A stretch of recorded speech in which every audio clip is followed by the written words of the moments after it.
In today's video, we're going to go through and discuss the brief but intriguing quest called a liquid solution in the Elder Scrolls IV Oblivion. A liquid solution was added to the game via the Shivering Isles DLC. We began this quest a while ago by making our way around the region of Crucible in the city of New Sheoth. As per the main quest, titled The Lady of Paranoia, this task saw us questioning the citizens on their knowledge regarding a conspiracy against the Duchess Syl. Wandering around town, we decided to take a stop inside of Sickly Bernice's tap house. Whilst in here, we made our way to the publican, Sickly Bernice, and began speaking with her. Yeah, Sickly Bernice, proprietor. Don't get too close now. You might catch what I have. Well, it seems I am dying. Yes, these may be my last days in the Shivering Isles. That is, unless someone like yourself could help me find the cure. But no one has taken me up on my offer, even with the promise of a reward. Oh, well, it's been a good life, I suppose. From there, we went on to torture her to see if she knew anything about the conspiracy. However, that's not relevant to the rest of today's tale. Perhaps the fact that she didn't perish from the shock damage while claiming to be so sick and frail proves to be good for her though. After successfully completing the Shivering Isles main DLC and mantling the power and persona of Sheogorath, we figured it was time to go around to the citizens of New Sheoth and see what we can help them out with. Seeing as how Sickly Bernice asked for our aid quite some time ago, she was at the top of the priority list. We made our way back into Sickly Bernice's tap house in Crucible and spoke with her once more. Hello again. Talk to me while you can. I don't think I've got too long. Are you willing to help me? Oh, thank you so much. There's only one place in all the Isles to get the cure for what I have. Knotty Bramble. I'll mark it on your map. There, on the lowest level of the place, is a pool containing the cure, Aquanostrum. Legend has it that it bubbles up from around an old statue.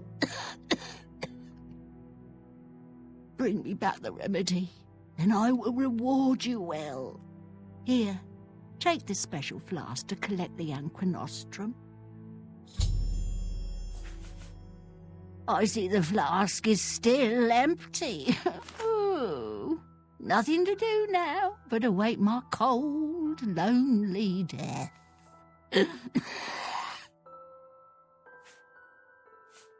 Oh yes, it's the miracle remedy for any disease.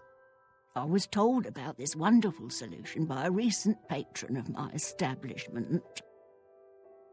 He said if I let him stay for free, he'd tell me how to cure my sickness. How fortuitous. Apparently it only exists at the bottom of Knotty Bramble. Oh, well.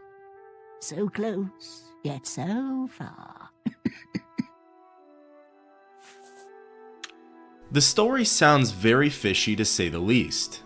A stranger told Sickly Bernice, a woman not in very good health, that the cure to her ailment was located in the depths of some dungeon called Knotty Bramble in exchange for them being able to stay the night for free at the inn. Bernice was likely taken advantage of, but we won't know for sure until we find the Aquanostrum. We look around the upstairs of the inn to see if any of the rooms are occupied.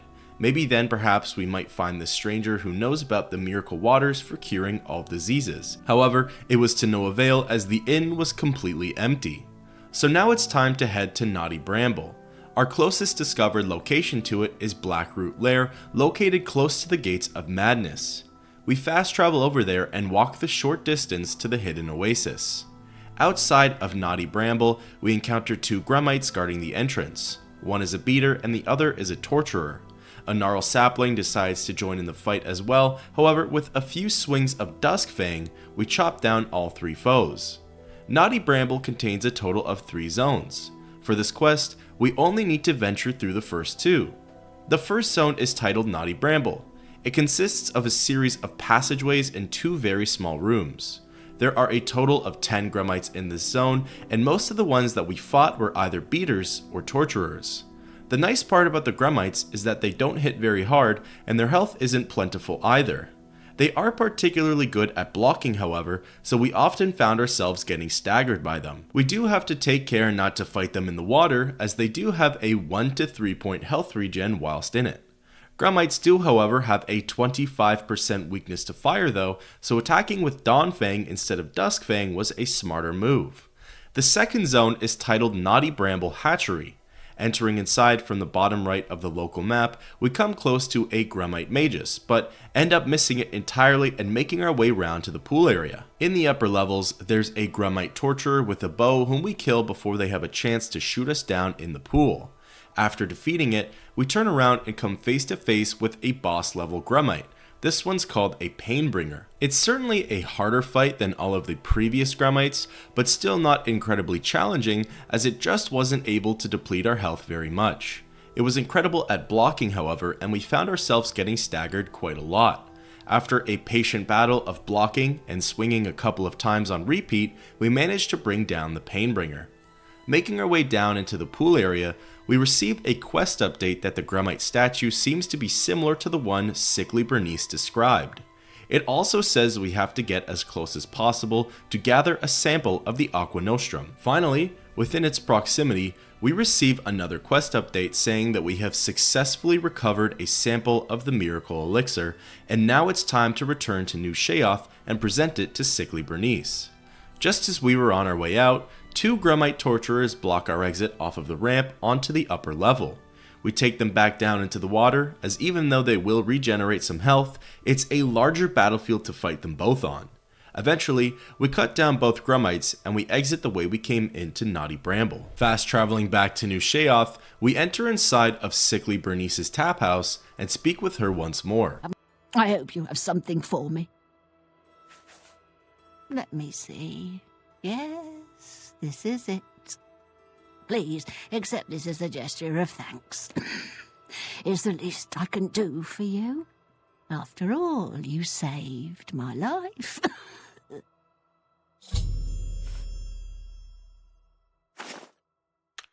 The Aquanostrum is removed from our inventory, and we're rewarded with an enchanted ring called the Circlet of Verdure.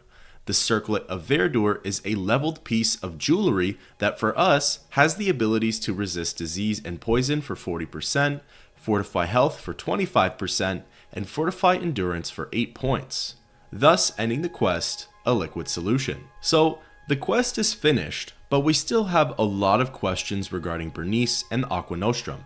For starters, even though we gave her the miracle cure, it doesn't appear that she takes it. Or at least she didn't do any animations of drinking it, and even if she did take it without us noticing, when we go to speak with her, she still complains about how sick she is and that she's going to die soon. Interestingly, however, after enough time passes for this quest, Sickly Bernice will actually ask us to once again go to the pool in Knotty Bramble and retrieve more of the Aquanostrum for her. This time, however, it is a non-journal quest, and the reward is a leveled amount of gold. So putting the pieces together, she has likely ingested the liquid and it did nothing for her, so she wants more of it to see if it will work this time, which, spoiler alert, it does not. That leads to the next question. What is the Aquanostrum and what is that Grummite statue located in Knotty Bramble Hatchery? Before we discuss this, insanity and gullibility are likely the answer for everything in this quest, but what fun would it be if we didn't try to explore the other options? For starters, when it comes to the Aquanostrum, I've scoured archives, forums, and plenty of sources for the elderscrolls, and it was to no avail. There's simply no information in the lore about it other than in this quest and the rumor that Sickly Bernice was told by that stranger. At this point, we have to assume, as obvious as it was, that she was taken advantage of with her quote-unquote medical condition, and that stranger who directed her there was just completely full of it, looking to receive a free night stay at the inn, or, given that we are in the Shivering Isles and most of the citizens have lost their minds, the stranger might have actually believed in what they said, even if it was just dirty cave water. Perhaps they were adventurers themselves, as it was certainly no easy feat getting down there, or it could have been a rumor that they too heard. As for the Grummite statue, that too lacks backstory, history, or any sort of lore behind it. It was likely built by mortal men, mer, or beast folk of the Shivering Isles, as we know that the Grummite-built statues have their own unique aesthetic and appearance, as well as this one looks similar to statues one might see in cities, ruins, or old forts of Cyrodiil. It likely was used as a form of higher praise or worship towards these beings at one point by whoever its creators were, and that could have very well been where the rumor of the miracle waters started. Maybe because Grummites have a gift/ability to regenerate their health in pools of water, the worshippers mistook that ability as a miracle health cure, and word briefly spread around the Isles. What's more, the Grummite statue actually has some glowing flora growing out of its hands. This plant happens to be Withering Moon, which is native to the Isles and can only be found on the Dementia side of them. Withering Moon, when harvested, has 4 alchemical effects. Shield and Reflect Spell are 2 of them, but the other 2 happen to be more relevant, and they are Restore Magicka and Cure Disease, both of which, more so the latter, are exactly what would have helped sickly Bernice. So maybe perhaps the stranger, or those who knew about this place first, meant for the Withering Moon to get harvested instead of the water. This area in particular has quite a few Withering Moon plants, so it's possible that this shrine wasn't built for the Grummites, but maybe for the plant itself, as its mystical regenerative properties weren't fully understood at that time. It could all be connected: the Grummites, their healing abilities in water, the Withering Moon, the location, etc., or it could simply be a madman's crazy tale.